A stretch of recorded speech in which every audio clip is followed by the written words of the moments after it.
Caramelized pear cake, the most glorious way to use pears this season. Now, the beauty of this dish is in the simplicity. It's so easy to come together. Really, the hard work comes in just having a little bit of patience when it comes to caramelizing those pears.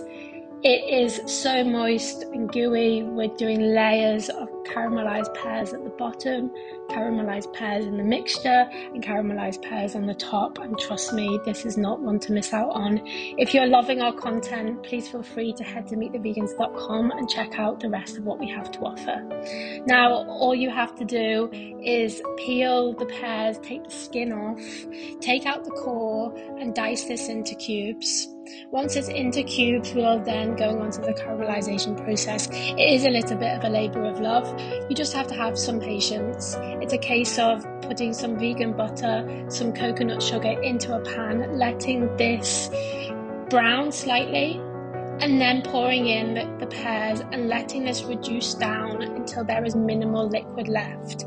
But don't worry about too much liquid being left over, as we are going to blend this into the mixture.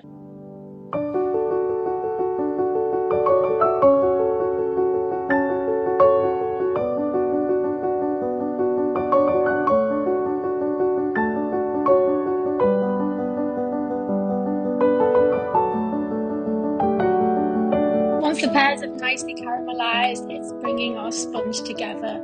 We are using some vegan yogurt, some soy milk, some vanilla extract, some coconut oil, and we're just blending that all together. Once that's done, you can go on to your dry ingredients, which is plain flour, corn flour, bicarbonate of soda, and baking powder. And then once that's all done, we can then start blending this all together.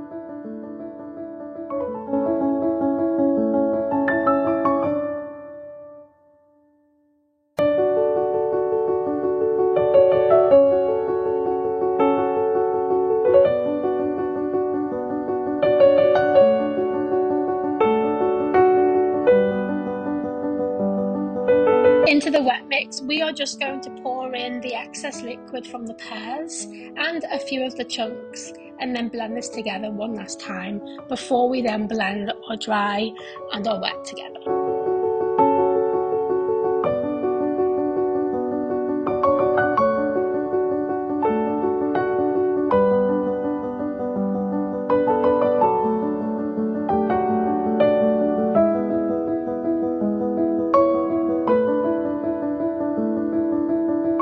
Once that's all nice and combined, we can then start layering. So caramelized pears at the bottom, all of the sponge goes in next, and then caramelized pears on the top. This gets baked into the oven for around 40 minutes. Once that's out, let it cool down completely,